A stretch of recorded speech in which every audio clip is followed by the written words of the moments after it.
Happy game day, John Marshall. I'm your host, Emma Dehner, with this week's episode of Chalk Talk, sponsored by Allied Realty Group. The last time the Monarchs were at home, the team played against Blair, where it won 34-26. The next week, the Monarchs traveled to Parkersburg South and lost 41-14. After that, the team played at Warren High School, where it won 30-27.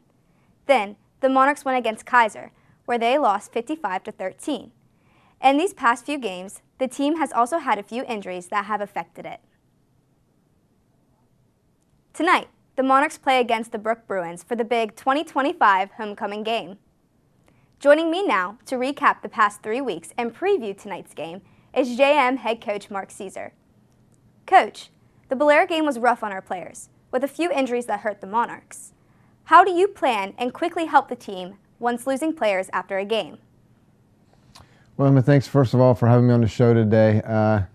We've had several injuries. It's been a long time since we've been at home. I mean, it's been 4 weeks, 3 games on the road, but 4 weeks because we had a bye week. But we're so banged up and injured right now. It's like next guy up. Obviously you try to help guys out. You send guys to doctors, to therapy. We have a phenomenal trainer in Smitty. But you're trying to fill in, and we don't have a whole lot of depth. So with that being said, hopefully some of these guys have played enough JV games that they're ready for varsity, and we'll see who's ready to step up. And it's been that way, kind of that way the last 3 weeks. The Monarchs are doing an amazing job this season compared to last. What change did the coaches and the team make to allow this outcome? I don't know if we really made any changes. I think a lot of it has to do with attitude.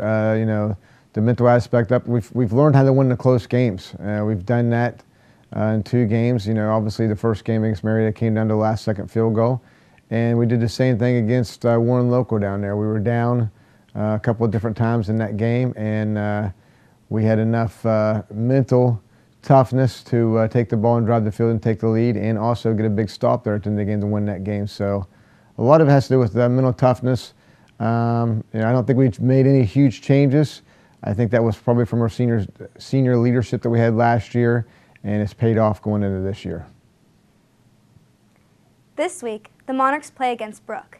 Is there anything you're specifically looking out for concerning this team? Well, Brooke has, they've put together some decent games here in the last few weeks. They're 3-4. Obviously, there's big playoff points involved in this game for both teams. With them being 3-4, us 4-2. Whoever wins this game is going to put themselves in very good shape to make the playoffs here in a couple weeks. So, we prepare for both. We know they're going to run the ball a little bit, throw the ball a little bit. They're a nice-sized team. I think they're a little bit bigger than us. And like I said, we have injuries and guys out, so we're going to have to make some adjustments and see if we can get the guys, the right fill-ins in there to help us win this game. What do you feel the boys will need to focus on to win tonight's game?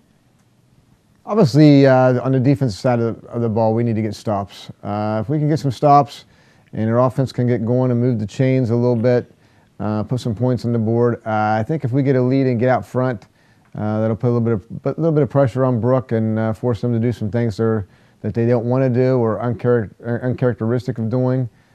So our defense, I think, will be is our key to winning tonight's game. Thanks for joining me today, Coach. Thank you, Emma. Tonight at Monarch Stadium, the Monarchs will take on Brooke at 7 p.m. The next episode of Chalk Talk will air on October 31st when the Monarchs will host Point Pleasant. Thank you for watching this episode of Chalk Talk, sponsored by Allied Realty Group. Reporting from the studio, I'm Emma Dehner for WJMH Sports.